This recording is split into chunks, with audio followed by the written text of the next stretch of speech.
اللهم صل على سيدنا محمد يا رب صل وسلم دائما ابدا على حبيبي. اچھا بھائی پنجپیری فرقے کے بارے میں بتایا. پنجپیری کوئی فرقہ نہیں ہے بھائی, پہلے اتنے سارے فرقے مارکیٹ میں ہیں. پنجپیری حضرات میں بہت ساری قسمیں پائی جاتی ہیں. معتدل بھی ہیں, متشدد بھی ہیں. جو معتدل ہیں وہ بالکل ٹھیک ہیں, جو متشدد ہیں تو چاہے وہ یہاں ہو یا وہاں ہو تو وہ غیر پنجپیری متشدد بھی غلط ہے, پنجپیری متشدد بھی غلط. اور معتدل میں غیر پنجپیری بھی ٹھیک ہے اور پنجپیری بھی کیا ہے, ٹھیک ہے. کے پی کے میں علماء پنجپیر سے ملا ہوں تو مجھے تو نہیں لگا کہ ان کے اور ہمارے عقائد میں, علماء دیوبند کے عقائد میں کوئی فرق ہو. تو پتہ نہیں کس بات کا ان کو الزام ہے, حالانکہ وہ پنجپیری کہتے ہیں اپنے آپ کو. تو اس میں بہت سارے ہیں, تو ان چکروں میں نہ پڑھیں تو زیادہ بہتر ہے. تمام علماء کا احترام کریں اور تمام دوائیں بچوں کی پہنچ سے دور رکھیں. کچھ مسئلے مولویوں کے لیے رکھیں لڑنے کے لیے, سمجھ رہے ہو, کچھ مسئلے مولویوں کو آپس میں لڑنے کے لیے رہنے دیں. عوام اس میں پھڈے کا حصہ, آپ پنجپیری عالم ہو یا غیر پنجپیری, دونوں کا احترام کریں. مسائل دونوں سے پوچھیں. طلاق کے مسائل دونوں کے ایک جیسے ہیں, وراثت کے مسائل دونوں کے ایک جیسے ہیں, نماز کا طریقہ دونوں کا ایک جیسا ہے, سدا صاحب کے مسائل دونوں کے ایک جیسے ہیں, توحید اور شرک کی جو بنیادی ڈیفینیشن ہے دونوں کی ایک جیسی ہے. تو سب کچھ ایک جیسا ہے. چند مسائل میں جا کے مردے سنتے ہیں کہ نہیں سنتے, تو آپ نے کون سا رپورٹ پیش کرنی ہے مردوں کے سامنے بیٹھ کے؟ آپ کا کیا کہ سنے نہ سنے, آپ نے کیا, ابا اگر سنتے ہیں تو کیا خبرنامہ پیش کرنا ہے, بہو کے حالات بتانے ابا کی وہاں جا کے آپ نے؟ ابے کیا ہو گیا, تو کیا کرنا ہے ان مسائل میں پڑھ کے؟ بھائی سنے نہ سنے, ہم نے تو قبرستان جا کے صرف سلام پیش کرنا ہے, السلام علیکم یا اہل القبور. پیچھے سے جواب آ سکتا ہے وعلیکم السلام بھائی عبد الغفور. صحیح ہو سکتا ہے کوئی بچہ چھپا ہوا بیٹھا ہو شرارت کرے, وعلیکم السلام بھائی عبد الغفور. پھر آپ مر جاؤ گے, پھر پتہ چلے گا کہ سن رہے ہو کہ نہیں سن رہے. تو اس لیے پنجپیری علماء اور غیر پنجپیری عوام ان چکروں میں خدا کا واسطہ نہ پڑے. کچھ مسائل مولاناؤں کے لیے رہنے دیں, آپس میں لڑیں. جیسے یہ مسئلہ بہت اٹھایا گیا تھا استواء علی العرش کا چند سال پہلے, کہ اللہ تعالیٰ عرش پر ہیں ہر جگہ. اس میں مناظرے شروع ہو گئے تھے یوٹیوب پہ. مجھ سے لوگ پوچھتے تھے, میں کہتا تھا بھائی یہ مولویوں کا مسئلہ ہے, یہ عوام کا مسئلہ نہیں. اس میں مولویوں کو آپس میں یا علماء کو بحث کرنے دو. بعض علماء سنجیدہ بھی ہیں, وہ بھی بحث کر رہے ہیں اور صحیح علماء ہیں, تو کرنے دو ان کو. ان سے اللہ پوچھے گا آپ اتنی پیچیدگی میں کیوں نہیں گئے. لیکن آپ کو اس ٹیکنیکل ایشو میں جانے کی بالکل بھی ضرورت نہیں. آپ سے سوال نہیں ہوگا آپ اشعری ہیں, ماتوریدیہ ہیں, اشعریہ ہیں, ماتوریدیہ ہیں یا سلفی عقیدہ ہیں. آپ بولو میں کیا ہوں, میں سادہ مسلمان ہوں, تو وہ لوگ آپ کو چھیڑیں گے, بولیں گے اللہ عرش پر ہے یا کہیں کہاں ہے.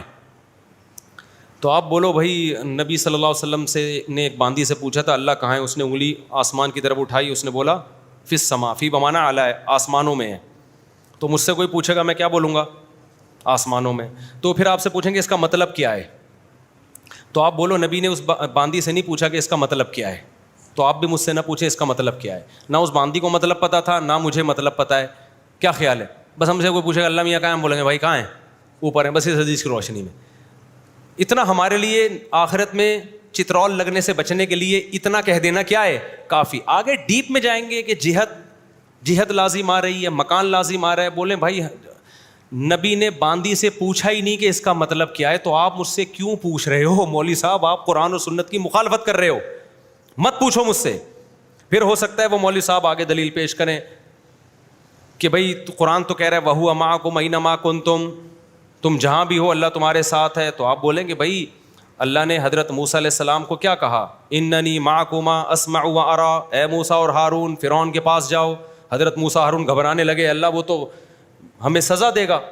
تو اللہ نے کیا فرمایا, میں تم دونوں کے ساتھ ہوں, تمہاری بات سن بھی رہا ہوں اور تمہیں دیکھ بھی رہا ہوں. تو ساتھ ہونے کا مطلب کیا ہے, اللہ ہر جگہ ہر وقت سنتا بھی ہے دیکھتا بھی ہے. اور وہ سننا اور وہ دیکھنا جس میں مدد نہ کر سکے, اس سننے اور دیکھنے کا فائدہ نہیں ہے. جیسے اللہ میاں نے موسیٰ علیہ السلام سے فرمایا, ہارون علیہ السلام سے, میں تمہارے ساتھ ہوں, سنتا بھی ہوں دیکھتا بھی ہوں. کیا مطلب, فرعون تمہیں کچھ نہیں کر سکتا کیونکہ میں دیکھ رہا ہوں, میں مدد کروں گا. تو اسی سے ثابت ہوتا ہے کہ قدرت بھی ہے اللہ تعالیٰ کو. تو جب ہم یہ کسی کو بتانا چاہتے ہیں کہ مجھے تمہارے بارے میں علم بھی پورا ہے اور جب ضرورت پڑے گی میں تمہاری مدد بھی کر سکتا ہوں, تو اس کے لیے ہم یہ لفظ استعمال کرتے ہیں تم جہاں بھی ہو میں تمہارے ساتھ. تو اللہ یہ بھی کہتا ہے تم جہاں بھی ہو ہم تمہارے ساتھ ہیں, مدد کر سکتے ہیں, یعنی علم اور قدرت. سننا دیکھنا یہ علم سے کنایا ہے، یعنی اللہ کا علم بھی کامل اور قدرت بھی. تو علم اور قدرت کے لحاظ سے اللہ ہر وقت ہمارے ساتھ ہے. تو کوئی آپ سے پوچھے اللہ آپ کے ساتھ ہے، ہر جگہ موجود ہے؟ ہاں بھائی اللہ ہر جگہ موجود ہے. کیا مطلب ہر جگہ موجود ہے؟ بھائی ہر جگہ موجود ہے، ہر وقت ہمیں دیکھ بھی رہا ہے، ہر وقت ہماری مدد بھی کرتا ہے. اور لوکیشن پوچھی جائے کہ اللہ کہاں ہے، تو جیسے نبی نے باندی سے پوچھا اللہ کہاں ہے، تو لوکیشن پوچھی، لوکیشن کے لحاظ سے باندی نے کیا کہا؟ فی السماء، آسمان میں. تو جب ہم سے کوئی لوکیشن پوچھے گا کہاں ہے تو ہم کہیں گے آسمان میں. اور کوئی کہ ہر جگہ موجود نہیں ہے، بھائی ہر جگہ موجود ہے، ہر وقت ہمیں دیکھ رہا ہے اور ہر وقت ہماری مدد کرتا ہے. تو عوام کے لیے اتنا کیا ہے کافی. پھر اگلا پوچھے گا اشاعرہ تو یہ لکھتے ہیں، ماتریدیہ تو یہ لکھتے ہیں، سلفی تو یہ کہتے ہیں. بولو بھائی ہمیں نہیں پتا یہ سلفی کیا ہوتا ہے. اشاعرہ وہ سب صحیح ہیں، اشاعرہ ماتریدیہ بڑے بڑے علماء گزرے ہیں، سمجھ رہے ہو. سلفیوں میں بھی بڑے بڑے بزرگ علماء ہیں. کسی پہ عوام کو طنز کرنے کی ضرورت نہیں ہے، عوام ان مسائل سے خاموشی اختیار کرے. پھر بھی اگر وہ کوئی ہونا پھر اگلا سوال پوچھے تو آپ بولو کہ قرآن کیا کہتا ہے متشابہات کے بارے میں، کہ جن کے دلوں میں زیغ اور کجی ہے، فتنہ ہے، وہ ان متشابہات کے پیچھے پڑتے ہیں، ان مسائل میں پڑتے ہیں.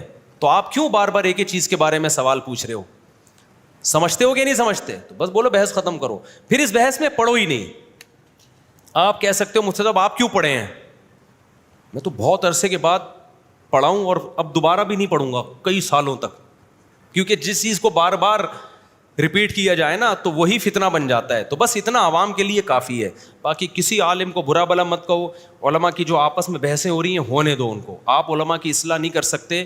اور بعض دفعہ علماء کو بحث کرنی اس لیے پڑتی ہے کہ ایک طرف غلو ہو رہا ہوتا ہے، تو علماء کی ذمہ داری ہوتی ہے اس غلو کو ختم کرنے کے لیے دوسری رائے پیش کریں. تو یہ علماء کی ذمہ داری ہے، لیکن آپ کی یہ ذمہ داری نہیں ہے. آپ کی اتنی ہے جتنی میں نے بتا دی. کوئی پوچھے اللہ کی لوکیشن کہاں ہے، پہلے تو اس کو بولو یہ تجھے ضرورت کیا پیش آ گئی یہ پوچھنے کی. نبی نے تو پوچھا تھا باندی سے کسی وجہ سے، یہ دیکھنے کے لیے کہ غیر مسلم ہے یا مسلمان ہے، ٹھیک ہے نا. تو تجھے کیا ضرورت پیش آ گئی؟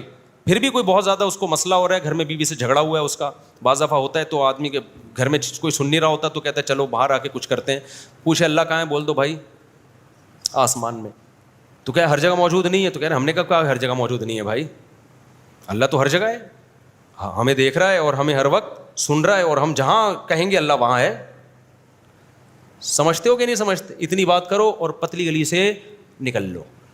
پھر لوگ بولیں گے فلاں نے یہ لکھا ہے، ڈمکانے نے یہ لکھا ہے. آپ بولو بھائی ان باتوں کا قبر میں سوال نہیں ہوگا، جتنا ہوگا اتنا میں نے آپ کے سامنے ایکسپلین کر دیا ہے. کائنڈلی آپ ان باتوں میں مجھے مزید نہ ڈالیں. سمجھتے ہو کہ نہیں سمجھتے ہو؟ اس کے بعد چاہے وہ پنج پیری ہو، غیر پنج پیری ہو، سلفی ہو، غیر سلفی ہو، یہ آپ کے مسائل نہیں ہیں، یہ علماء کے مسائل ہیں. انہی پہ سوٹ کرتے ہیں. عوام کو ان مسئلوں میں پڑھنے کی اجازت نہیں ہے، سوائے اپنا دین برباد ہوگا. اور پھر بڑے بڑے علماء پہ لوگ پھر طنز کرنا شروع کر دیتے ہیں، بدتمیزیاں شروع کر دیتے ہیں. بڑے بڑے علماء اشاعرہ میں گزرے ہیں، ماتریدیہ میں گزرے ہیں، سلفیوں میں گزرے ہیں. تو کس کس کو آپ برا بلا کہو گے؟ اگر ایک رائے پہ ڈٹ گئے تو بہت بڑے مسائل کھڑے ہو جائیں گے اس سے. تو بہتر ہے مبہم ہے، بس اجمالی ایمان رکھو. اور پتلی گلی سے، یہ پتلی گلی اللہ کی بہت بڑی نعمت ہے. یہ نہ ہوتی ہم پھنس چکے ہوتے اب تک. بہت ساری چیزوں میں ہم خود پتلی گلی سے نکل جاتے ہیں. جن علاقوں میں چوڑی گلیوں کے ساتھ پتلی گلیاں ہوتی ہیں نا، وہاں لوگ قرضہ کھا کے بھاگنے میں آسانی ہوتی ہے، پولیس سے گرفتاری میں آسانی ہوتی ہے. پولیس چوڑی گلی سے آئی، آپ نکل گئے پتلی گلی سے. 1 کروڑ روپے قرضہ لیا ہوا تھا، بندہ آ گیا چوڑی گلی سے، آپ نکل گئے پتلی گلی سے. تبلیغ والے آئے گشت کے لیے، آپ تھکے ہوئے، آپ نہیں چاہ رہے. تبلیغ والوں نے دیکھا آپ کو چوڑی گلی سے گھستے ہوئے، تو آپ پتلی گلی سے نکل جاؤ، ہر لحاظ سے بچنے کے لیے. تو یہ پتلی گلی جسمانی یعنی فزیکلی بھی ہوتی ہے اور حصی بھی ہوتی ہے. تو جب کوئی آپ سے متشابہات کے بارے میں سوال پوچھے اللہ کہاں ہے، وہ فلانے نے یہ لکھا یہ لکھا، تو یہ چند باتیں یہ یاد کر لو، جواب دو اور پتلی گلی سے نکل جاؤ. میری خواہش ہے کہ کسی اب بول وہ ٹھیک ہے، ہاں پھر بھی وہ کیا سنتے نہیں، وہ پتہ نہیں یار. علماء پنجپیر بڑے بڑے علماء گزرے ہیں. میں پنجپیری نہیں ہوں، پہلے بتا دوں. میرا وہی عقیدہ ہے جو المحند المفند میں لکھا ہوا ہے. لیکن یہ ہمارے یہاں غلو بہت زیادہ ہو رہا ہے بہت سی چیزوں میں. تو بڑی بڑی خدمات ہیں. میں ایسے ایسے گاؤں میں گیا ہوں، دیہاتوں میں گیا ہوں جہاں ایسا شرک تھا، پنجپیر کے علماء نے محنت کی، جڑ سے ختم کر دیا وہاں شرک کو. تو بھائی جب کام بھی تو دیکھو نا, اگر کچھ نیگیٹو کام ہے تو پازیٹیو بھی تو ہیں. ہم جب مخالفت پہ آتے ہیں تو بس ہر چیز کی ہماری عادت ہے کہ دھجیاں اڑا دیں ہم اسے. تو یہ جو اگر پنجپیر کے علماء نہ ہوتے, یہ جو گاؤں دیہاتوں میں ہر گلی محلہ شرک کا اڈا بنا ہوا تھا, وہاں پنجپیر کے علماء نے بڑی بڑی محنتیں کی, 10 سال درس دیے. گاؤں دیہاتوں کے لوگوں کو انسان کا بچہ بنانا آسان نہیں ہوتا, وہ بڑے ڈھیٹ ہوتے ہیں. میں نے واقعہ بیان کیا نا, میں 2007 میں گیا یا 6 میں وہ گلگت کے ایک گاؤں میں, ایک قبر ایک بالش سے اونچی نہیں تھی اور کوئی بدعت نہیں پورے علاقے. میں نے کہا یار پہلا گاؤں ایسا دیکھا ہے جس میں کوئی بدعت ہی نہیں ہے. انہوں نے بتایا علماء پنجپیر کی محنت ہے, وہاں سب نے یہی کہا. تو اس لیے مخالفت بھی اعتدال سے ہو اور حمایت بھی کیا ہو, اعتدال سے. تو نیکیاں برائیاں سب دیکھی جائیں گی. باقی جو متشدد ہیں وہ تو دونوں پارٹیوں میں برے ہیں. یہاں بھی بعض متشدد ہیں جنہوں نے فتویٰ دے دیا کہ پنجپیری کے پیچھے نماز ہی جائز نہیں ہے. ایک طرف ہم گرین چینل کے پیچھے نماز کو جائز قرار دیتے ہیں جن کے عقائد ہم سے بہت سارے چیزوں میں مختلف ہیں. پنجپیریوں کے تو 99.9% وہی عقائد ہیں جو المحنت المفنت کے ہیں, 0.1% میں شاید اختلاف ہو. تو یہ کیا بات ہے, ادھر نماز جائز ہے ادھر نماز جائز نہیں ہے, تو یہ غلو ہے کہ نہیں ہے؟ اب کیا ہو گیا, تو یہ دونوں طرف غلو ہوتا ہے, وہاں سے بھی غلو ہوتا ہے یہاں سے بھی غلو ہوتا ہے. میں ایک پنجپیری عالم کے پاس گیا, میں نے کہا آپ کیوں ممات النبی کانفرنس کر رہے ہو؟ ایک سرگودا میں نا 20 سال پہلے کانفرنس ہو رہی تھی ممات النبی کے نام سے. میں نے کہا یہ تو سرگودا تھا یا کوئی اور شہر تھا؟ تو یہ تو غلو ہے بھائی. آپ کا یعنی پوری کانفرنس کا نام آپ نے رکھ دیا. انہوں نے کہا حیات النبی کانفرنس بھی تو ہو رہی ہے. تو انہوں نے بتایا یہ پوسٹر لگا ہے. تو نہیں بھائی, یہ کیوں اختلافی مسائل پہ اتنا گڑبڑ کرنا ٹھیک نہیں ہے. یہ سب علماء ہیں, سب سے محبت کرو, اس سے انسان کا خشوع و خضوع نماز کا خراب ہوتا ہے. جب نفرت دل میں ہوتی ہے نا, نہ نماز میں مزہ آتا ہے, نہ تلاوت میں مزہ آتا ہے, نہ دعاؤں میں مزہ آتا ہے. ہمارے استاذ نے واقعہ بتایا کہ مکہ میں نا ایک عورت کا بچہ گم گیا. KPK کی خاتون تھی پٹھان, ان کا بچہ گم گیا. بچہ جب گم گیا ہے تو ایک آدمی نے کہا کہ میں تمہارا بچہ تلاش کر کے لاؤں گا. اس نے کہا نہیں لے کر آؤ. کہتے ہم نے اس خاتون سے پوچھا بھائی یہ کہہ رہا ہے میں لے آؤں گا, اس نے کہا پنجپیری ہے. یعنی بچہ وہ تلاش کر, کوئی گورنمنٹ میں ہوگا یا حکومت میں ہوگا, سعودی کوئی شرطا ہوگا, تھا وہ KPK کا, یا کوئی بھی اس کا کوئی وسائل ہوں گے, ذرائع ہوں گے. تو ہمارے استاذ کہتے ہیں واہ بھائی واہ, تیرا بچہ گم جائے وہ تجھے نہیں ہے, پنجپیری سے بچہ نہیں تلاش کروانا. کیسے عجیب پاگلوں والی بات ہے نا. وہ میں ایک آخری دفعہ بس یہ لطیفہ سنا رہا ہوں, مجھے یاد ہے. وہ ایک صاحب نے لطیفہ سنایا ہے تو لطیفہ لیکن ہے بالکل درست, یعنی ہماری حالات کی صحیح عکاسی کی ہے. کہتے ہیں امریکہ کسی جنگل میں 2 بندے ملے, ایک تو امریکہ کتنا دور, پھر اس کا جنگل. اتفاق سے ایک آدمی کو آدمی نظر آ گیا, بندر تو بہت نظر آ رہے تھے, انسان نظر نہیں آیا تھا. تو یہ اس نے جا کے اس سے ملا, بولا ورز یار چلو کافی عرصے کے بعد ایک آدمی دیکھنے کو ملا ہے. یہ پاکستانیوں کی حالات کی عکاسی کی ہے اس لطیفے میں کہ ہمارے حالات مذہبی لوگوں کے ایسے حالات ہو گئے ہیں, اتنی نفرت. تو جا کے ملا, السلام علیکم یار, شکر ہے کوئی بندہ دیکھنے کو ملا ہے, ویسے تم ہو کہاں کے؟ اس نے کہا پاکستان کا. ارے یار کمال ہے, اتنے عرصے بعد بندہ ملا, اور کہاں کا؟ میں بھی پاکستان. دونوں بڑے خوش ہوئے, نائس ٹو میٹ یو. اچھا پاکستان میں تو ہے کدھر کا یار؟ پنجاب کا ہے, پشتو ہے, سرائکی ہے, اردو ہے. اس نے کہا اردو اسپیکنگ. ارے میں بھی اردو اسپیکنگ. واہ بھائی واہ, دونوں اردو اسپیکنگ. یہ پشتو تھے فرض کر لو, چلو ہم اردو ہی فرض کر لیتے ہیں. میں بھی, ارے واہ واہ مزہ آ گیا یار. اچھا یہ بتا کہ تو مذہب کیا ہے؟ مسلم ہوں. ارے ہم بھی مسلمان, ماشاء اللہ یار, ساری چیزیں کیا ہو رہی ہیں سیم. کتنی خوشی ہوتی ہے نا انسان کو. اچھا مسلمانوں میں تو یہ بتا کہ یہ حنفی شافی مالکی حنبلی 4 ہوتے ہیں, تو کیا ہے؟ اس نے کہا حنفی ہوں. ارے یار ہم بھی کیا ہیں, فقہ حنفی کو فالو کرتے ہیں. زبردست یار. حنفیوں میں کیا ہے یار, تو دیوبندی ہے کہ بریلوی؟ اس نے کہا دیوبندی. ابے یار Sam, nice to meet you, to یا نائس ٹو میٹ یو, یعنی بہت ہی زیادہ خوشی ہو رہی ہے. اچھا بتا دیوبندیوں میں تو حیاتی ہے مماتی ہے؟ اس نے کہا مماتی. دھت تیرے کی لعنت تیری شکل پہ, ہم تو حیاتی ہیں. لعنت, دفع ہو یہاں سے یار, تیرے پیچھے تو نماز ہی نہیں ہوتی ہے. تو تو مردوں کے سننے کا ہی قائل نہیں ہے. تو تو ایسا ہے, تو تو ویسا ہے. پھڈا شروع, مناظرے کی ڈیٹ طے کر دی وہاں پہ. نہیں آئی میرا خیال ہے یہ ہے تو لطیفہ, لیکن بالکل اللہ کی قسم یہ ہمارے حالات کی عکاسی کر رہا ہے. اتنا چھوٹے ظرف ہو گئے ہیں نا کہ اختلاف سمٹ کی ایک چیز. ابھی دیوبندیوں میں بھی 2 حصے ہو گئے حیاتیوں میں. مولانا منظور مینگل صاحب کا بیان آیا نا, فرض نماز کے بعد اجتماعی دعا نہیں ہے. اب یہاں پہ بھی باتیں, اب جو حیاتی ہے نا ان میں بھی 2 حصے, فرض کے بعد دعا کے قائل ہیں اور دعا کے قائل نہیں ہے. اب جو قائل ہیں ان کو بھی کہا جانے لگا ہے پنجپیری ہیں, سلفی ہیں, فلان. جو قائل نہیں ہیں ان کو کہا جانے لگا, اور جو قائل ہیں ان کو بدعتی. اب یہ دیکھنا یہ ایک نیا سلسلہ چلے گا, کوئی دعا مانگتے ہیں کچھ نہیں مانگتے, اس پہ پھڈا.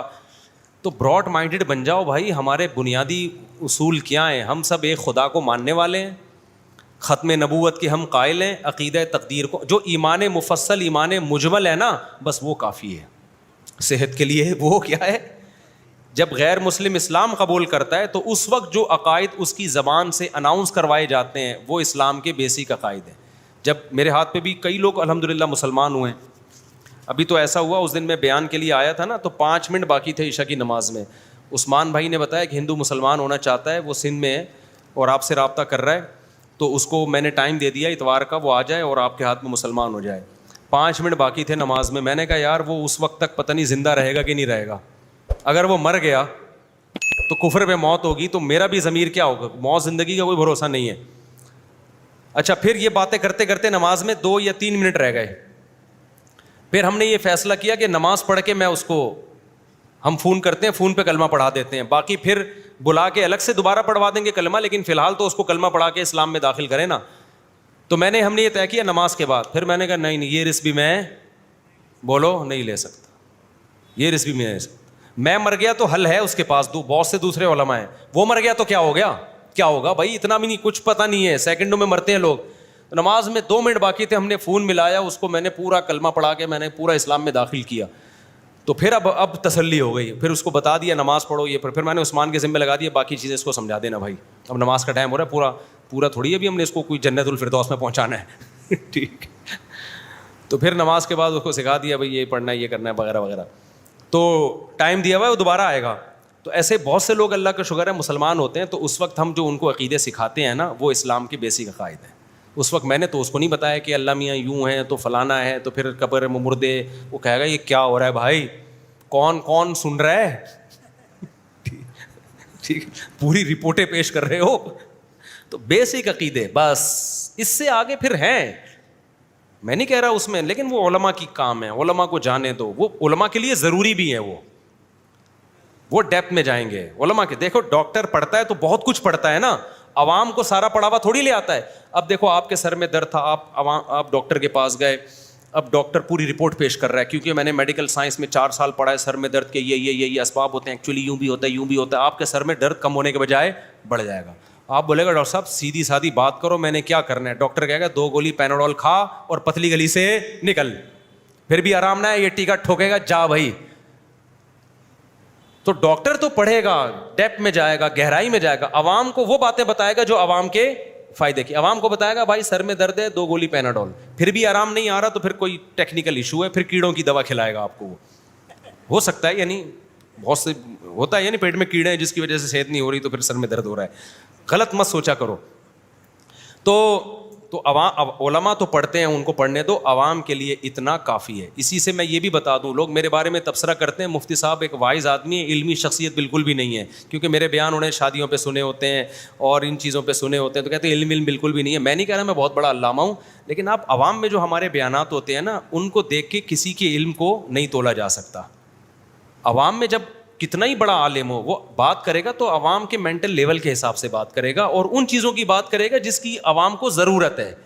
باقی جو ہمارا علمی لیول ہے, ہم نہیں کہتے ہم بہت بڑے ہیں, لیکن جو آج کل یوٹیوب پہ اسکالرز آ رہے ہیں نا, ان کے ہم کہہ سکتے ہیں کہ ان کے پاس وہ نالج نہیں ہے جو اللہ نے ٹوٹی پھوٹی ہمیں دی ہے. وہ ہمارے سامنے نہیں بیٹھ سکتے, تو چونکہ وہ علمی باتیں عوام کے سامنے کر رہے ہیں, گمراہ کر رہے ہیں, تو لوگ سمجھتے ہیں علمی باتیں. ہم وہ باتیں نہیں کر رہے, اس لیے کہ ہم سمجھتے ہیں کہ عوام کو اگر ہم ان باتوں میں ڈال دیا تو الجھ جائے گی. ہے عوام سے وہ بات کرو جن کا ان کی پریکٹیکل لائف سے تعلق ہے, وہ باتیں عوام کے سامنے کرو.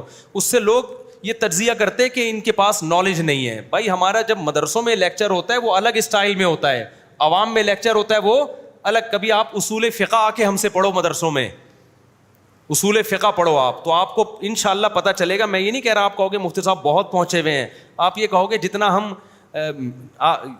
بہت پہنچے ہوئے نہیں ہیں تو خالی بھی نہیں ہے جتنا ہم سمجھ رہے تھے, جتنا ہم کھوکھلا سمجھ رہے تھے اتنے کھوکھلے ہیں نہیں. بس یہ ہے, ہم نہیں کہہ رہے کہ بہت پہنچے, ہم سے بڑے بڑے اللہ میں پڑے ہوئے دنیا میں, لیکن یہ جو ہے نا کہ عوام میں جو بیانات ہوتے ہیں وہ عوام کے مینٹل لیول پہ آ کے ہوتے ہیں, عوام کی سطح پہ آ کے ہوتے ہیں, اور وہی باتیں ہوتی ہیں جس کا عوام کو فائدہ ہو.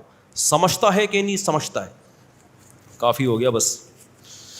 لڑکیاں دیندار لڑکی سے نکاح, میرے والدین کہیں اور نکاح کرنا چاہ رہے ہیں, دیندار سے نکاح کرو میرے بھائی, دیندار سے نکاح کرو. نبی نے حکم دیا سب سے پہلے رشتے میں دیندار کو ترجیح دو, کیونکہ آگے پوری نسل کیا ہو جائے گی, خراب ہونے کا خطرہ ہے. اپنی نسل کو بچانا پہلے ضروری, دوسروں کی نسل بعد میں فکر کرو. میں اس طرح پریشان کریں آپ کے 50 سال میں, ابھی 50 کا ہوا نہیں ہوں, 48 کا چل رہا ہوں, مجھے کیوں, میں پہلے ہی پریشان ہوں, میں 50 کا ہونے والا ہوں, اوپر سے یار کیا خیال ہے.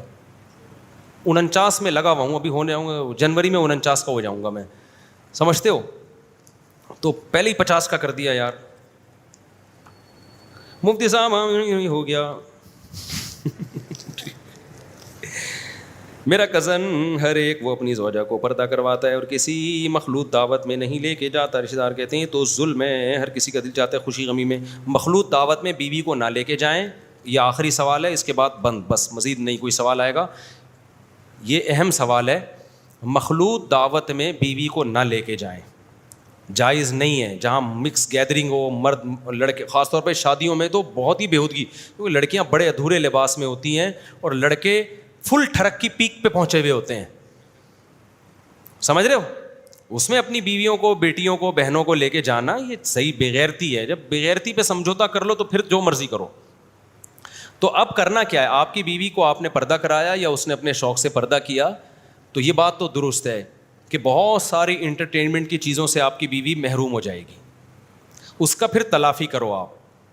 اس کی تلافی یہ کرو کہ اپنے ساتھ اس کو جہاں جہاں لے جا سکتے ہو لے کے جاؤ, گھمانے پھرانے لے کے جاؤ, ساحل سمندر پہ لے کے جاؤ, مری لے کے جاؤ, کوئٹہ لے کے جاؤ, گھماؤ پھراؤ اس کے ساتھ. اس کو گھر کی 4 دیواری میں بند مت کرو, اس کا حق دوسری عورتوں سے زیادہ ہے.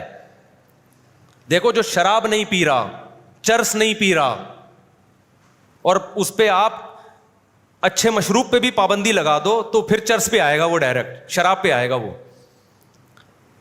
ابے جو آدمی ڈرامے نہیں دیکھ رہا, فلمیں بھی دیکھ رہا, انٹرٹینمنٹ نہیں ہے نا, تو جائز انٹرٹینمنٹ اس کو زیادہ کرنی پڑتی ہے تاکہ وہاں سے اس کی تلافی ہو. حضرت مفتی محمد شفیع صاحب رحمہ اللہ تعالیٰ, جو حضرت مفتی تقی عثمانی صاحب کے استاذ ہیں, کتنے بڑے اللہ والے بزرگ تھے, وہ فرماتے تھے کہ پردے دار عورتوں کو زیادہ پروٹوکول دینا چاہیے, گھمانا پھرانا. آپ کو اللہ نے پیسہ زیادہ دیا ہے تو باہر ملک لے کے جاؤ اپنی بیوی کو, پیسہ زیادہ نہیں دیا تو اندرون ملک میں اس کو سیر کراؤ. سمجھتے ہو, آپ تو مشہور لوگ نہیں ہو, آپ تو اپنی بیوی کو ہر جگہ لے جا سکتے ہو نا, ساحل سمندر پہ لے کے جاؤ. پھر اب ساحل سمندر پہ مکس گیدرنگ کا ماحول ہے تو وہ اس سے کوئی فرق نہیں پڑتا, وہ تو ہر جو بھی پبلک پلیس ہوگی وہاں کیا ہوگا, وہاں مرد بھی ہوں گے, اور ایسا کوئی ساحل سمندر تو نہیں ہے لیڈیز کے لیے الگ, جینٹس کے لیے الگ. اس مکس گیدرنگ میں وہ بے حیائی نہیں ہوتی جو شادیوں میں ہوتی ہے, سمجھتے ہو. اور شادیوں میں تو اس لیے بھی کہ وہ تو کنٹرول میں تھا نا جس نے آپ کو دعوت دی ہے, اس نے کیوں مس گیدرنگ کی, وہ پارٹیشن کیوں نہیں کی اس نے, تو اس کا تو بائیکاٹ ویسے بھی واجب ہے تاکہ گناہ کو پروموٹ. لیکن ساحل سمندر پہ تو کوئی کسی کا اختیار نہیں ہے نا, تو وہاں اگر مرد بھی عورتیں بھی, آپ اپنی گھر والوں کو پردے میں لے کے جاؤ, الگ جگہ تلاش کرو جہاں مرد نہ ہو جتنا ہو سکے. تو اسی طرح گھمانے پھرانے, مری ہے, نتھیا گلی ہے, ہنزا ہے, بہت ساری جگہیں ہیں جہاں آپ اپنے گھر والوں کو لے جا سکتے ہو. پیسہ بالکل بھی نہیں ہے, کوئی بات نہیں یار, آپ اپنے گھر والوں کو باہر نکلو, ہائی وے پہ جاؤ, کسی دن ہوٹل پہ اچھا کھانا کھلے ماحول میں بیٹھ کے کھلا دو. دینداروں میں یہ بڑا فالٹ ہے کہ وہ صرف شریعت تو نافذ کرتے ہیں بیوی پر, جو بیوی کو حق دینا چاہیے وہ نہیں دے رہے ہوتے. اس سے بیوی کہتی ہے, دل میں اس کے یہ بیٹھ جاتا ہے کہ صرف اپنے مطلب کی شریعت میرے میاں کو آتی ہے, وہ والی شریعت نہیں آتی جس میں آتا ہے کہ نبی صلی اللہ علیہ وسلم حضرت عائشہ کو اپنے ساتھ دعوت میں لے کے جاتے تھے, یہ والی شریعت نہیں آتی اس کو. ہمارے نبی نے اپنی زوجات کو اتنا پروٹوکول دیا, ایک صحابی نے نبی کی دعوت کی, بڑی غربت کا دور تھا, تو آپ صلی اللہ علیہ وسلم فرمایا دعوت جب قبول کروں گا جب میرے ساتھ عائشہ کو بھی بلاؤ.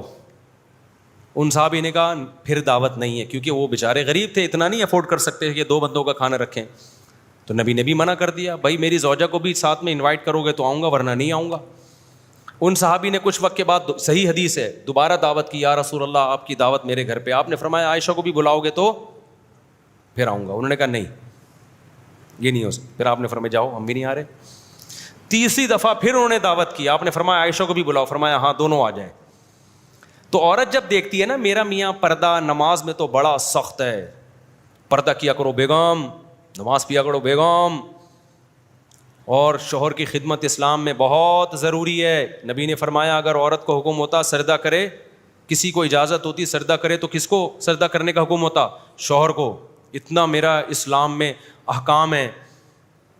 تو بیگم کہتی ہے ٹھیک ہے آج ایسا کرتے ہیں, بچوں کی بھی کل چھٹی ہے تو آج ہائی وے پہ چلتے ہیں کھانا کھانے, ٹھیک ہے, وہاں ذرا کھلے شلے تخت لگے ہوئے ہیں, کھلا ڈلا, ہمیں بھی تھوڑا سانس لینے کا موقع ملے گا. تو آپ فوراً کہو بیگم مہنگائی دیکھو کہاں جا رہی ہے, ملک کی حالات دیکھو. کیا مفتی صاحب کا بیان نہیں سنا کہ ہوٹلوں کا کھانا نہیں کھانا چاہیے؟ اس سے یہ ہوتا ہے, خود کھا کے آیا دوستوں کے ساتھ بیٹھ کے, اس وقت مہنگائی اس کو سمجھ میں نہیں آ رہی تھی. کبھی ادھر جا کے بیٹھا ہوا ہے, کبھی ادھر گٹر کے ڈھکن ہے نہیں پھر بھی گٹروں میں بیٹھا ہوا ہے جا کے, ٹھیک ہے. تو وہ دیکھ رہی ہوتی ہے سارے خرچے پورے ہوتے ہیں. جب ہماری بات آتی ہے تو اس کو موت آنا شروع ہو جاتی ہے. تو پھر عورت کے دل میں آتا ہے بھائی یہ شریعت اس کے مطلب کی ہے. تو اس لیے دیندار آدمی کو اپنی زوجہ کو محبت دوسروں سے زیادہ, دیکھو لبرل لوگ محبت نہ دینا, عورت کے پاس محبت کے متبادل بہت ہوتے ہیں, بہت ساری. وہ فلم دیکھ کے گزارا کر لے گی, وہ جناب شاپنگ پہ چلی جائے گی, خود ہی گھوم رہی ہوتی ہیں, کوئی پردہ وردہ نہیں ہے. ان کے یہاں تو جو زیادہ لبرل ہے ناچ گانے بھی چل رہے ہوتے ہیں. بیگم جو ہے کسی تقریب میں جا کے تھوڑا سا ٹھمکا لگا لیا, لوگوں نے بڑی تعریفیں کی, ماشاء اللہ بھابھی آپ بہت اچھا ناچ رہی تھی, کائنڈلی اب آپ ہی ناچیے گا اگلی شادی میں دوبارہ. تو اس ساری چیزوں کی تلافی ہو جاتی ہے, ٹھیک ہے نا.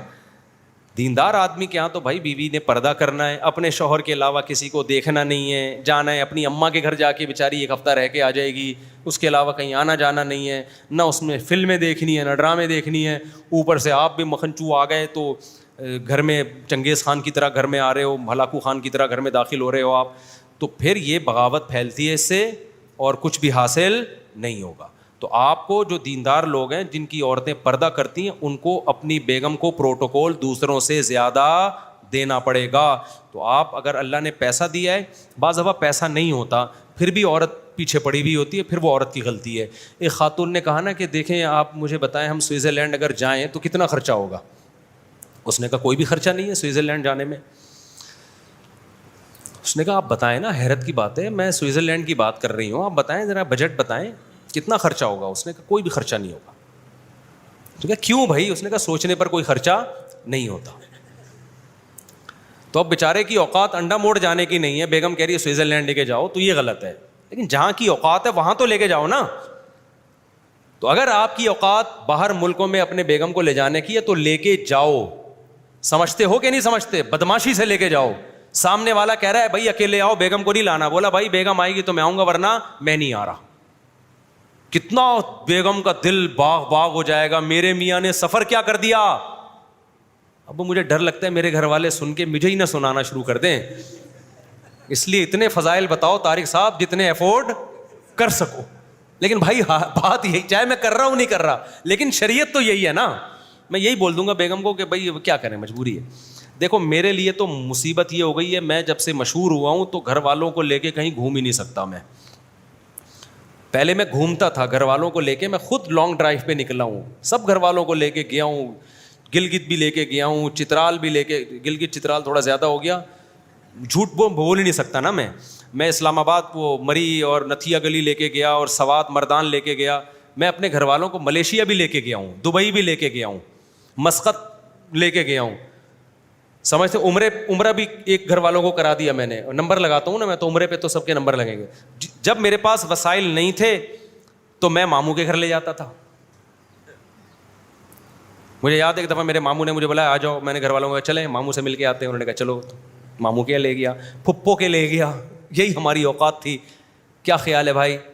تو اس وقت جو ہم کر سکتے تھے ہم نے کیا. اب تھوڑے وسائل زیادہ ہو گئے تو ہم نے کہا چلو بھائی ملیشیا گھما کے لے آیا گھر والوں کو, دبئی گھما کے لے آیا دوسرے گھر والوں کو, سب کو نہیں ملیشیا, چاروں کو اگر میں ملیشیا لے کے جاتا تو میں پھر یہیں رہتا. آپ چاروں چلے جاؤ ہم یہاں پر ہیں, کیونکہ پھر ملیشیا کی گورنمنٹ سارے اتنے جھگڑے ہو سکتے ہیں کہ پورا ملیشیا میں کرفیو لگ جاتا. تو جس کی بھی 2-3 بیویاں ہوتی ہیں 2-3 کو اکٹھا کہیں نہیں لے کے جاؤ بھائی, بہت مسائل ہوتے ہیں الگ الگ. تو اس میں یہ ہے کہ جب وسائل ہوں تو زیادہ. اب میں مشہور ہو گیا ہوں, اب لے جانا میرے لیے کہیں بھی ممکن نہیں ہے. اب میں کہیں جا ہی نہیں سکتا, فون ایک دم کہیں بھی جاؤ اب مستورات کے ساتھ سارے لوگ گھر کے اور خواتین اور ساری دنیا اکٹھی ہو جائے بہت مشکل ہے. لیکن اب بھی میں گھر والوں کو تفریح کراتا رہتا ہوں. اس کا طریقہ پھر ہم نے یہ سوچا ہے کہیں ہمارے قریبی رشتہ دار ہیں تو ان کے ذمہ لگا دیا بھائی یہ بچوں کو گھماؤ آپ. ابھی میرے بچے لاہور گھوم کے آئے ہیں, سب بچوں کو ہم نے بھیجا, لاہور میں ہیں ہمارے جاننے والے ہیں, تو ان کے گھر بھیج دیا پوری فیملی کو. ان کو بولا بھائی گھماؤ ہمارے خرچے پہ ان کو. تو انہوں نے قائد اعظم کا مزار تو کراچی میں, وہ مینار پاکستان اور چڑیا گھر اور فلانا اور ڈمکانا, 1 سال کا ایک بجٹ میں نے نکال کے رکھا ہوا ہے کہ یہ بچوں کے گھمانے پہ خرچ ہوگا. سمجھتا ہے کہ نہیں سمجھتا ہے, اور میرے ہاتھ میں بچتا کچھ بھی نہیں ہے. آپ سمجھتے ہو مفتی صاحب سے نوٹ چھاپنے کی مشین ہے اس لیے گھما رہا ہے. جب میں گھر والوں کو ملیشیا لے کے گیا تھا نا تو میرے پاس جو 4-5 لاکھ روپے جمع ہوئے تھے ٹوٹل وہی تھے, وہ ٹوٹل میں نے لگا دیے اس پہ اور 0 پہ آ گیا تھا میں. نہیں آئی میرا خیال بات. آپ سمجھ رہے ہو کہ شاید کروڑوں کے نوٹ چھاپ رہے ہیں مفتی صاحب, اور ملیشیا اور دبئی پیسے جمع ہوتے ہیں تو ان چیزوں پہ لگا دیتا ہوں کہ بھائی لگا دو دیکھا جائے گا. سب سے پہلے تعلقات ہیں, تعلقات اچھے ہو گئے نا غربت میں بھی گزارا ہو جائے گا. تعلقات اچھے نہیں ہیں تو نوٹ چھاپ کے بھی گزارا نہیں ہوگا. لوگ سمجھتے ہیں نوٹ دھڑا دھڑ چھاپ رہے ہیں, ملیشیا لے کے جا رہا ہے, دبئی لے کے جا رہا ہے. جو جمع ہوئے اس میں گھما کے لے آیا دبئی, پھر 0 پہ آ گیا, کچھ بھی نہیں. پھر جو جمع ہوئے جو آتا جا رہا ہے خرچ کرتے جا رہے ہیں. ان چیزوں پہ خرچ کرتے ہیں ہم. ابھی بھی سمجھ میں آ رہی ہے تو ٹھیک ہے, نہیں آ رہی تو جیسے چل رہے ہو ویسے چلتے رہو. اب دیکھنا گھر میں تباہی کیا ہونے والی ہے. اب خواتین, وہ میرا جیب خرچی والا بیان نا خواتین نے اپنے میاں کو سنانا شروع کیا, تو اب یہ والا سنائیں گے سوئٹزرلینڈ والا, ملیشیا والا. تو میں خواتین سے کہتا ہوں اپنے میاں کی اوقات دیکھو, ٹھیک ہے نا, جتنی گنجائش ہے اس سے زیادہ اس پہ بوجھ مت ڈالو. اور غریبوں میں یہ مسئلہ زیادہ ہے, وہ بیگم کو زیادہ محبت, مالدار تو مجبوری میں دیتا ہے محبت, کیونکہ مالدار شادی مالداروں میں کرتا ہے, تو مالدار عورتوں کے نخرے ہوتے ہیں, ان کے ابا اونچی پوسٹوں پہ ہوتے ہیں, سسر کا فون آ جاتا ہے. تو مالدار آدمیوں کے ہاں تو ہوتا ہے تھوڑا بہت پروٹوکول دے دیتے ہیں, وہ ڈر کی وجہ سے خوف کی وجہ سے دیں. غریب کی بیوی بھی غریب گھرانے سے آئی ہوتی ہے, کمزور ہوتی ہے, وہ اس کو بالکل پروٹوکول نہیں دے رہا ہوتا, وہ اس کو جوتی کی نوک پہ رکھتا ہے. سارے غریبوں کی بات نہیں کر رہا جو میرا بیان سن رہے ہیں ان کے علاوہ کی, وہ جوتے کی نوک پہ رکھتے ہیں. یہ غلط ہے میرے بھائی. آپ کو اللہ نے جتنی گنجائش دی ہے اس کے حساب سے بیوی کو عزت دو. بھائی ہم جب غریب تھے تو اپنی بیگم کو کیا عزت دیتے ہیں, ماموں کے لے گئے, خالہ کے لے گئے, یہی کر سکتے تھے. یا زیادہ زیادہ ادھر ہائی وے پہ لے گئے, وہاں بیٹھ کے کھانا کھا لیا, بس اس سے زیادہ ہم نہیں کر سکتے تھے. تو ہم آپ بھی اتنا ہی کر لو یار. سمجھ رہے ہو کہ نہیں سمجھ رہے؟ لیکن یہ کرنا پڑے گا, پھر آپ کی بیگم آپ کی بات بھی سنے گی, پھر وہ پردہ بھی کرے گی. اور اگر صرف اپنے مطلب کا اسلام اس کو سکھاتے رہے اور جو آپ پہ ذمہ داریاں ہیں وہ آپ نے پوری نہیں کی تو بغاوت پھیلنے کے علاوہ کچھ بھی حاصل نہیں ہوگا. ہم نے ایسے گھر بھی دیکھے ہیں, مرد بہت دیندار ہے, ہر وقت نصیحتیں کرتا ہے, بچے 1 نمبر کے 2 نمبر, بیگم 1 نمبر کی 2 نمبر. یہ ہم نے دیکھا ہے, ہم نے اسی سوسائٹی میں زندگی گزاری ہے. ان میں یہی تھا کہ وہ نصیحتیں تو کرتے رہتے تھے, محبتیں نہیں دیتے تھے. اچھا ایک آخری بات, جب بات سے بات, بچوں کو ٹائم بھی دیا کرو لازمی. ابا کیا کرتے ہیں, صبح صبح آفس گئے, شام کو آئے کہ چائے پی, دوستوں میں بیٹھ گئے, بچوں میں بیٹھتے ہی نہیں سارا دن. ہاں بچہ کوئی غلط کام کر رہا ہے, ٹوک دیا, ابے یہ کیا کر رہا ہے, ابے یہ کیا کر رہا ہے. تو بچہ بھی ابا کو کیا سمجھتا ہے, محبت ملتی نہیں ہے, بس نصیحتیں ملتی رہتی ہیں. بچے باغی ہوتے ہیں. کچھ نہ کچھ ٹائم بچوں کے لیے گھر میں نکالیں, ان کے ساتھ بیٹھیں, گپ شپ لگائیں, ان کے کاموں میں تھوڑا بہت ہاتھ بٹائیں. بچے کو یہ دیکھو, کامیاب باپ وہ ہے جب ابا گھر میں آئے تو بچہ خوش ہو کہ ابا آ گئے ہمارے. اگر آپ کے گھر آنے سے بچہ کانپنا شروع کر رہا ہے کہ یار ابا آ گیا, پھر دیکھنا پھینٹی لگے گی, یہ ہوگا وہ ہوگا, اس کا مطلب آپ کامیاب ابا نہیں ہے. بچہ بولے گا ایسا ابا کہاں سے لبا, کچھ دنوں کے بعد وہ بولے گا. دوست بولیں گے, آپ کے بچے کے دوست بچوں کو بولیں گے کہ یار تم نے ایسا ابا کہاں سے لبا. تو تھوڑا ٹائم دو بچوں کو, محبت دو, رسپیکٹ دو, ان کو محبت کی باتیں کرو, ان کو عزت دو. ہر وقت تانے, ابے تو ایسا, ابے تو کبھی انسان کا بچہ بن ہی نہیں سکتا, ابے تو چور کا چور ہی رہے گا. اس سے بچوں کی جو نیگیٹو اتنی سوچ بنتی ہے کہ آپ کی سوچ ہے یہ. تھوڑا عزت دو بیٹا, تم بہت اچھے ہو, تھوڑا عزت دو, تھوڑا ان کے ساتھ ملو بیٹھو. تو اس طرح کی جب سیٹ اپ ہوتا ہے نا, میں جو بچوں کے ولاگ بنا کے ڈال دیتا ہوں کبھی کبھار, میرا دل پہ پتھر رکھ کے کرتا ہوں, تھوڑا سا یہ بتانے کے لیے کہ دیکھو بچوں کو اس طرح سے ٹائم. میں نے دیسی گھی کا ولاگ بنایا تو اس میں بچی کا کیا لینا دینا تھا یار, کیا لینا دینا تھا بچی کا, تو بس تھوڑا سا کہ یار تیروں سے بچوں کو بھی فری کرا لو, تھوڑا سا گپ شپ لگا لو. تو گھر میں بہت سے لوگ ٹائم دیتے نہیں ہیں, نہ گھر والوں کو نہ بچوں کو. ان کے گھروں میں بغاوتیں پھیلتی ہیں, بچوں کو ابا سے ریلیشن نہیں ہوتا. یہ حالات ہوتے ہیں جب بچوں کو باپ گھر میں ٹائم نہیں دیتا. بچے حالانکہ سارا خرچہ آپ اٹھا رہے ہو, گیس بجلی کے بل آپ دے رہے ہو, سب کچھ, پھر لوگ کہتے ہیں ہم اتنا کچھ کر رہے ہیں اولاد کے لیے, اولاد تو ہمیں مانتی نہیں ہے. بھائی اولاد کو ان سب کے سے زیادہ محبت کی ضرورت ہوتی ہے, ٹائم کی ضرورت ہوتی ہے. وہ آپ نہیں دے رہے تو بچے آپ کو ابا کے بجائے وسیم صاحب سمجھنا شروع کر دیتے ہیں, ٹھیک ہے نا. ایک صاحب تھے اسٹاک ایکسچینج میں جاب کرتے تھے, وہ میرے بھائی نے مجھے بتایا, اتنا مصروف ہو گیا تھا وہ بندہ شیئرز کے بزنس میں, اتنا مصروف ہو گیا تھا کہ اس نے خود بتایا کہ میں رات کو 2 بجے گھر پہنچتا ہوں, بچے سو چکے ہوتے ہیں, اور 12 بجے گھر سے نکلتا ہوں, بچے اٹھ کے اسکول جا چکے ہوتے ہیں. کہہ رہا ہے میں دیکھ رہا ہوں بچے پہلے اتنے تھے, اب اتنے ہو گئے, اب اتنے ہو گئے, اس سے زیادہ میرا بچوں سے کوئی ریلیشن نہیں ہے. یعنی بچے ایسے کہہ رہے پہلے مجھے یہاں تک آتے تھے بستر میں, اب یہاں تک. یعنی بچوں کو بڑا ہوتے ہوئے, تو جیسے میں جب 1 مہینے کے لیے سفر پہ جاتا ہوں نا, تو آپ کے چوزوں کو دیکھتا ہوں تو مجھے لگتا ہے کہ اب اتنے بڑے ہو گئے ہیں. صاف پتہ چلتا ہے کہ جو چوزے ہم چھوڑ کے گئے تھے پہلے اتنے تھے, اب کتنے ہو گئے, اتنے بڑے ہو گئے. تو کہہ رہا ہے مجھے بھی ایسا 1 مہینے بعد میں نے دیکھا بھائی اتنے ہو گئے بچے نا ہمارے. تو یہ ریلیشن ہے ابا کا آج کل مارکیٹ میں. تو اس لیے تھوڑا بچوں کو نا تھوڑا گھمانے پھرانے لے جایا کرو, تھوڑا ٹائم دیا کرو, اور ہر وقت یوں تانے تو چور کا بچہ ہے, تو ایسا بچہ ہے. کوئی غلطی کرے بھی تو اس اسٹائل میں آپ ان کو طنز نہ کیا کریں, اس سے ریلیشن کیا ہوتا ہے, خراب ہوتا ہے, جو بہت ڈینجرس ہے. بچہ ایک دم سے انسان کا بچہ نہیں بنتا, آہستہ آہستہ بنتا ہے. بس کافی ہو گیا میرا خیال ہے.